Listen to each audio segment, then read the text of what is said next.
Hola, bienvenidos a Acceso Directo, el magazine interactivo de Señal Colombia. Esta noche podría hablarles de muchísimas formas, decirles, por ejemplo, que vamos a tocar un tema para cuchos y sardinos y que queremos hacer un programa maquia, es decir, chévere.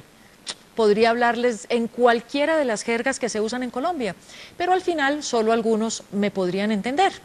Ese es nuestro tema de hoy. Hoy en Acceso Directo.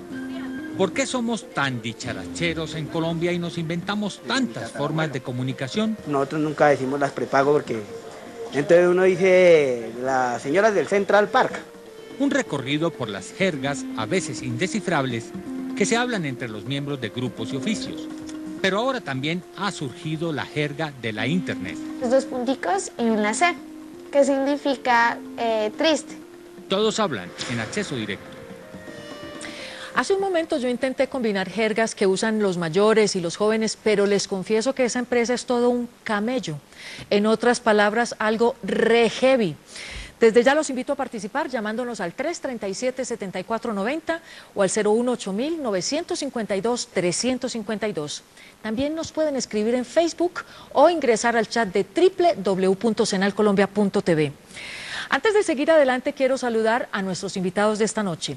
En primer lugar, el escritor Andrés Ospina, quien tiene un blog llamado El Blogotazo. ¿Blogotazo es correcto? Bien, como lo pronuncio? El Blogotazo.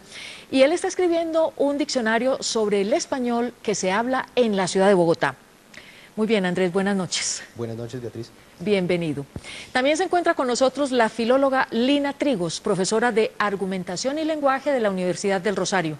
Lina, bienvenida. Buenas noches. Y finalmente se encuentra con nosotros Manuel Gómez, un productor de televisión bastante conocido en el medio por su dominio de múltiples jergas que se utilizan en Colombia. Manuel. Hola, Beatriz, mi papá debe estar ahorita trayéndose los cabellos, es García, no Gómez. Ah, perdón, es García. Aquí hay un error que no fue mío, pero bueno. Digamos que es jerga, Manuel Sí. García. Por favor, el padre que nos perdone. Claro. Bueno, muy bien, vamos al tema. ¿Por qué si los diccionarios están llenos de vocablos, los seres humanos nos inventamos palabras que se empiezan a generalizar por el uso entre ciertos grupos? ¿Qué son las jergas en últimas? Eso se lo preguntamos a Cleóbulo Sabogal, un experto que resuelve las dudas que miles de personas le plantean cada año a la Academia Colombiana de la Lengua.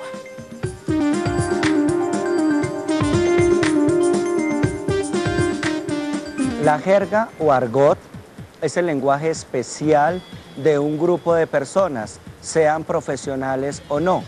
Por eso podemos hablar de jerga o argot médico, la jerga de los arquitectos, de los ingenieros, pero también la jerga del AMPA, la jerga del delito, la jerga de los indigentes o de los ñeros, como decimos coloquialmente en Colombia. Curiosamente, la jerga del AMPA fue la primera que se creó, de la que se tiene noticia en España, y que se le dio el nombre de germanía.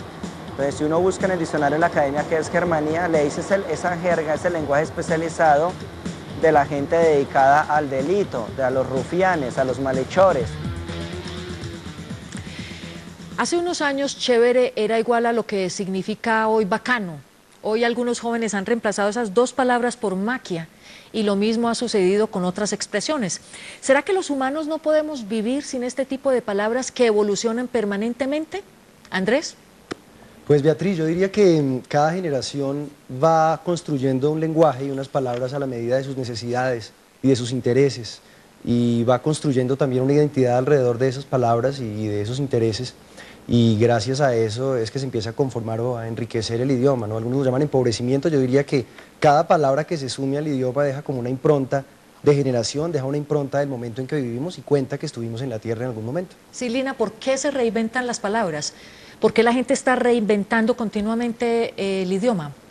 Porque los lenguajes son vivos, y son vivos porque los hablan justamente personas, y las personas tienen pertenencias regionales, tienen edades, tienen pertenencias sociales, y eso hace que tienen hasta su propia idiosincrasia, y eso hace que la lengua viva con las personas y se transforme.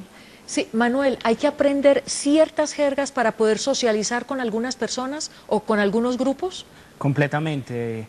El aprendizaje y el manejo de la jerga es fundamental a la hora de poder socializar con diferentes grupos, llámense subculturas, llámense parches, llámense, no sé, ¿Te ha espacios. tocado personalmente aprender esas jergas para poder hablar y tener un diálogo con estos grupos? Claro, el aprendizaje se hace en la práctica, o sea, no existe un diccionario. Tal vez lo que está haciendo Andrés facilitaría un poco el que uno pudiera ingresar, digamos, a estos parches, pero el aprendizaje se hace por pura intuición, o sea, entras, escuchas, asocias y dices, ah, él está queriendo decir esto.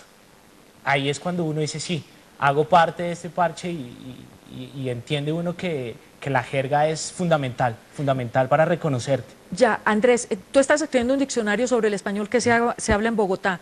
¿Hay un uso del español en las diferentes clases sociales? Sí, naturalmente, naturalmente. Sí. Sin el ánimo de sonar elitista ni No, de ningún no, bando. estamos hablando del hecho.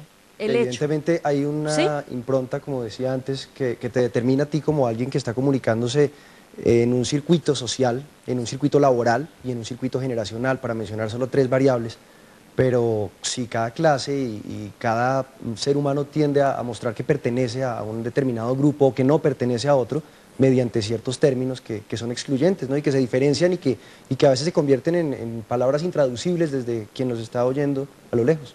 ¿Hay alguna clase social que hable la lengua castellana correctamente, la lengua más o menos sin jergas y sin afectaciones de ningún tipo? Pues ¿O yo eso no creo, existe? habría que determinar qué es hablar la lengua correctamente, porque Sí. no creo que haya una lengua correcta y una lengua incorrecta. Hay unos hablantes que utilizan la lengua de cierta forma.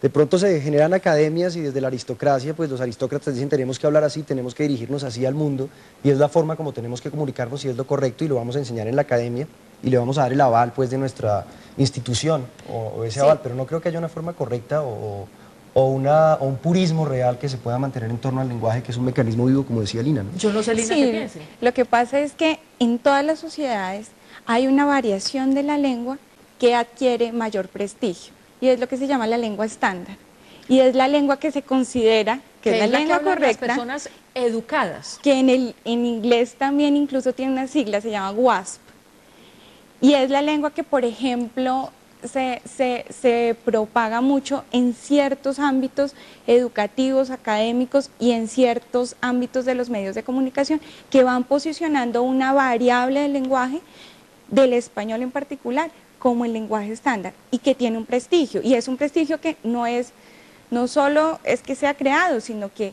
socialmente tiene una aceptación incluso por los que no hablan la lengua estándar. Pero Sí. fíjate, quisiera decir una cosa a ese Perdón, respecto. ¿Manuel habla la lengua estándar o qué? Pues se ¿Qué hablas trata, tú, se Manuel? trata, sí, estandarizada está Tú la en tu lengua. vida normal, tú eres un experto en todas las jergas y las has estudiado y has penetrado en distintos grupos, pero tú hablas, digamos, el español estándar.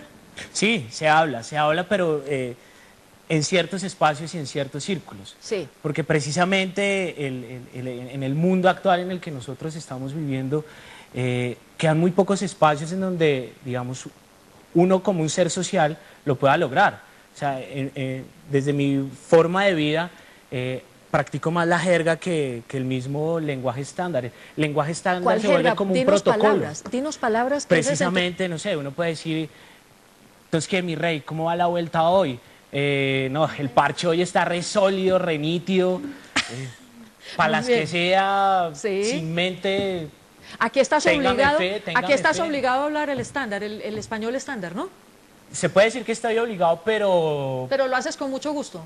sí, sin embargo trato de poner mi cuota constantemente. Hay Ok. que hacerlo, hay que hacerlo. Tú querías decir algo, Sí, yo Andrés. quería decir algo.